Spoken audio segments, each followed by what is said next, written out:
Hey friends, I'm Mr. Queso and welcome to the classroom.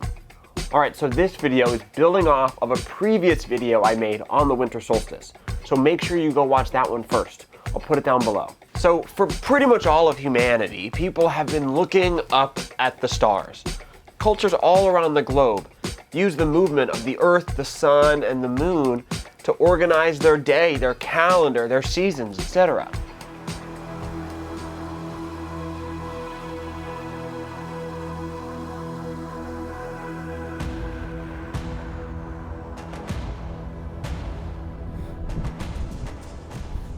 The summer and winter solstice sunrises were very important events to ancient peoples. Think about it. How would you tell time before we had a clock, a watch, or a calendar? Well, you told time from the sun, the moon, and the stars. And they would use the sunrise on the solstice to know what time of the year it was. They knew since the sunrise rose farthest south that it was the winter solstice. And they knew that when the sun rose farthest north, it was the summer solstice. And that told them when to plant crops, when to harvest, all that sort of stuff. Essential to a civilization thriving is understanding the sun and its movements. But wait, Mr. Queso, isn't this video about like the equinox? What's an equinox? Great question. All right, let's zoom out and take a look at the big picture. All right, so the earth is revolving around the sun. We know that. And on each end, we have a solstice, okay? The longest or shortest days of the year. And then right smack dab in the middle, we have an equinox, a day where the night and day are the same length, 12 hours. Is that confusing? Here, let me show you another chart to help explain it. So I made this chart to show how the length of a day changes over time. So right here on the left, we have the summer solstice, the longest day of the year. And where I live in Massachusetts, the sun rises at about 4 a.m. and sets at about 7 p.m. But wait. Mr. Queso, I live in Massachusetts, and I swear that in the summer the sun sets later than 7 p.m. Well, it does. We have a thing called daylight savings time in parts of the US, and it kind of messes with our numbers, okay? But we're going to go with what it should be, which is 4 a.m. to around 7 p.m. Then on the opposite end, we have the winter solstice, the shortest day of the year, where here in Mass it rises at about 7 a.m. and sets at about 4 p.m. Hey, do you notice something about the sunrise and sunset times for the solstices? They're opposites. Yeah, that's not accidental. That's a pattern. Science loves patterns. So if we move from the winter solstice, we eventually get to the spring equinox. Hooray! So the spring and fall equinoxes are smack dab in the middle of the longest and shortest days of the year, which is why they both have 12 hours of day and night. That's why they're the most average days of the year. And so just like the solstices, equinoxes were major events for civilizations all around the world, marking a change in the seasons.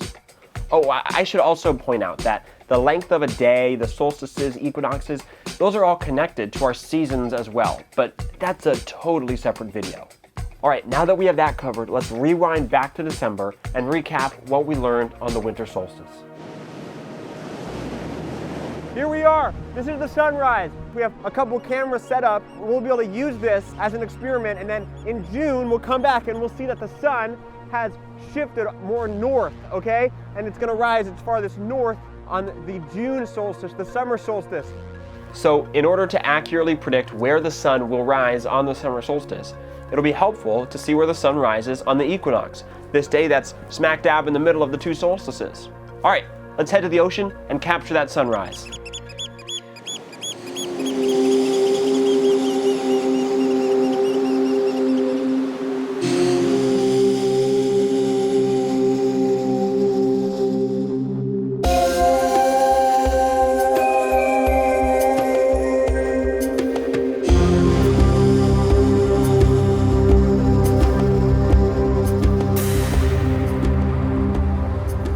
All right, so north, 0 degrees, is right over there. Remember, on the winter solstice, the sun rose at around 150 degrees toward the south. That's way over there, almost all the way south. Now look, now the sun is rising almost due east, almost 90 degrees. It's a little bit south of that. I would say around 95 degrees. All right, let's take a look at the winter solstice sunrise just one more time. All right, so now what I'm gonna do is I'm gonna paste in the sunrise from the spring equinox. How cool is that? let's bring back my summer solstice prediction. That's what I thought.